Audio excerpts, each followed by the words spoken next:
Hi everyone, welcome to the session. In this session, I'll be discussing about transfer of non-current assets and treatment of unrealized profit. So in this regard, I have taken an example. So let's go through the question, then we will come to the solution. P Limited transfers an item of plant to its subsidiary S Limited for 6,000 at the start of 2010. The plant original cost of $10,000 and had an original useful economic life of 5 years when purchased 3 years ago. The useful economic life of the asset has not changed as a result of the transfer. Required calculate the unrealized profit on the transaction at the end of the year transfer 2010. Prior to move on to this question, let me explain you about the transfer of non-current assets between parent company and subsidiary company, and uh, how to treat the unrealized profit. For example, let's say there's a parent company and there's a subsidiary company. Parent has sold $100 worth of assets to a subsidiary company for $125. So this is the carrying value of the asset, and let's assume the remaining useful life of the asset is 5 years. Okay, so based on that, let's identify the unrealized profit. So as far as the parent company is concerned, parent has sold $100 worth of goods, assets. So therefore, since parent has sold the asset, parent will recognize the profit. So how much is the profit earned by parent company? $25, which is 100 sold for $125. So therefore, they made a profit of $25. Now, as far as P is concerned, it's a separate entity. P can recognize this profit. But as a group, when you take the group accounts, neither company has made any profit. So therefore, what we need to do, we need to eliminate this. We need to eliminate intercompany unrealized profit. This profit has not realized. It's merely a transfer of asset to a subsidiary company with a profit margin of 25. Okay, so therefore the profit is a book profit, it's unrealized profit. So therefore, in group level, you need to eliminate that profit.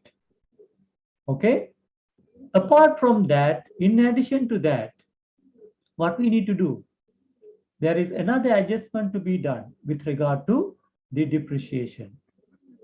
So what is the adjustment that you need to do? As far as P is concerned, if the parent company has not sold, if they had not sold the asset, they would have provided depreciation on $100. Okay, so $100 divided by 5, they would have provided $20. Okay, however, the subsidiary company, since they have bought these goods, since they have bought this asset, they will have to provide depreciation on 125, which is $25. So which means in the group level, okay, the depreciation has increased by $5. Okay, so therefore, even this depreciation has to be removed. So in group level, even this $5 will have to be removed. Okay, so when you take parent company, parent company had a value of the asset value of carrying value of $100, they would have depreciated 20. The carrying value would have been $80. However, in this case, subsidiary company bought it for $125 and the depreciation amount is $25. Therefore, the carrying value will be $100. So therefore, the carrying value of the asset increased by $20. So this $20 will have to be removed or eliminated. So exactly what you can do is the profit difference is $25. From the profit difference of $25, which is 125 minus 100, from that you need to eliminate the depreciation difference, which is $5. So when you remove that, the adjustment to be made is net $20. Okay, this $20 has to be removed from the consolidated income statement. So what is the double entry? The double entry will be you need to debit the cost of sales $20 and you need to credit the non-current asset by $20. So this is the adjustment that you need to make in order to eliminate the unrealized profit when there is transfer of non-current assets or disposal of non-current assets. So what we need to do is we need to eliminate the profit included in the transaction. As far as group is concerned, neither company has made profit. So therefore, the group level, we need to eliminate the unrealized profit. On the other hand, we need to eliminate depreciation impact as well, because the parent company would have provided depreciation on the original carrying value of the asset, whereas the subsidiary company would make depreciation based on the purchased price. So therefore, that difference will be reflected in the financials. That has to be removed as far as the group consolidated income statement is concerned. Okay, so what is the double entry? You need to debit the cost of sales and credit the non-current assets. So this is the adjustment that you need to make in order to eliminate the unrealized profit. Now let's move on to the question. P Limited transfers an item of plant to its subsidiary S Limited for 6,000. Okay, at the start of 2010, the plant original cost of 10,000 and had an original useful economic life of 5 years. When purchased 3 years ago. So which means, what is the carrying value? The original price was 1,000.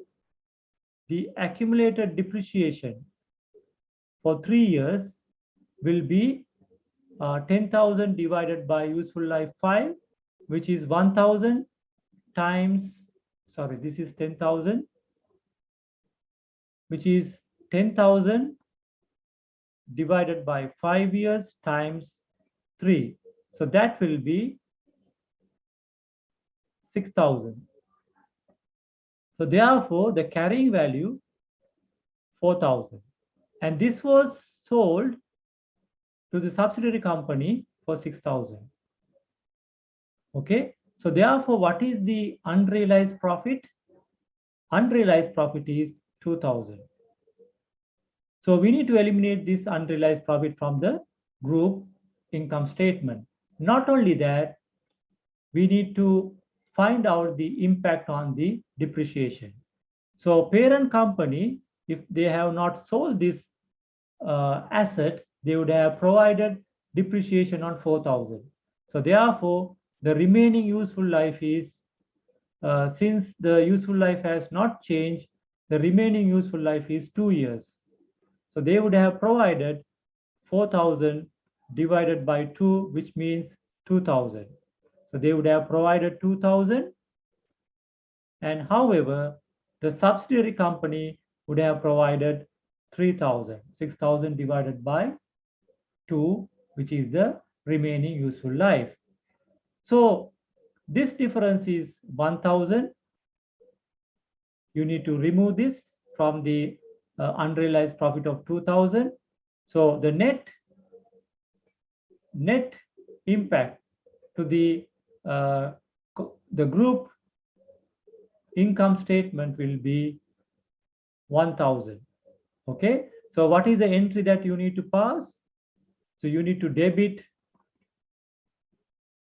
cost of sales 1,000, and you need to credit